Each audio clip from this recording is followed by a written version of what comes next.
Ce siècle avait 2 ans. De Victor Hugo. Ce siècle avait 2 ans. Rome remplaçait Sparte. Déjà Napoléon perçait sous Bonaparte. Et du premier consul, déjà, par maint endroit, le front de l'empereur brisait le masque étroit.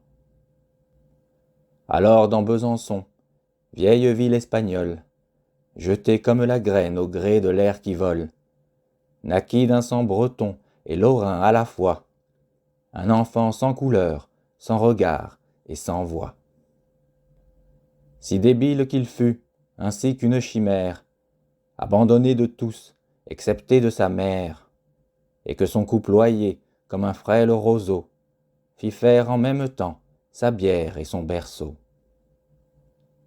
Cet enfant que la vie effaçait de son livre, et qui n'avait pas même un lendemain à vivre, c'est moi.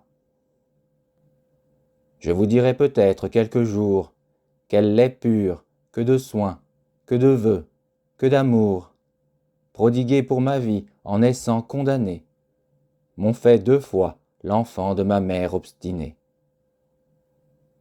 Ange qui sur 3 filles s'attachait à ses pas, épandait son amour et ne mesurait pas. Oh l'amour d'une mère, amour que nul n'oublie, pain merveilleux qu'un Dieu partage et multiplie. Table toujours servie au paternel foyer, chacun en a sa part et tous l'ont tout entier. Je pourrais dire un jour, lorsque la nuit douteuse fera parler les soirs ma vieillesse conteuse, comment ce haut destin de gloire et de terreur, qui remuait le monde au pas de l'empereur, dans son souffle orageux, m'emportant sans défense, à tous les vents de l'air fit flotter mon enfance.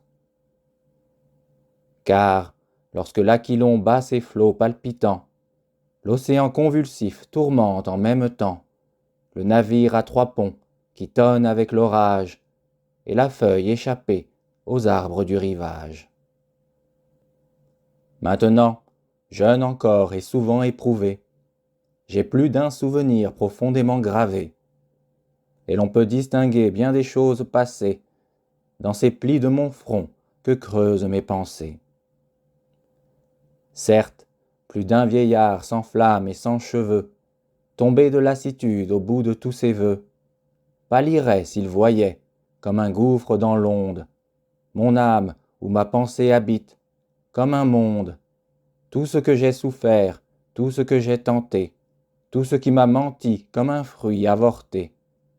Mon plus beau temps passé, sans espoir qu'il renaisse, les amours, les travaux, les deuils de ma jeunesse, et quoiqu'encore à l'âge où l'avenir sourit, le livre de mon cœur à toute page écrit.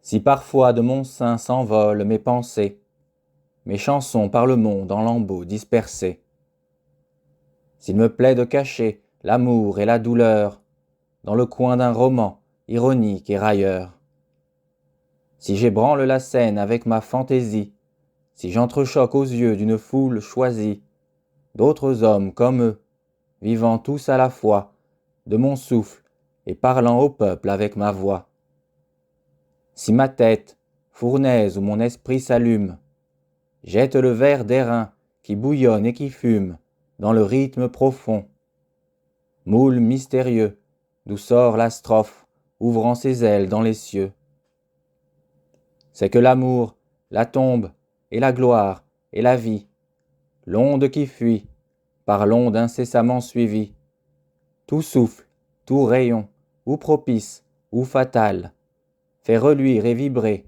mon âme de cristal. Mon âme aux 1000 voix, que le Dieu que j'adore, mis au centre de tout, comme un écho sonore.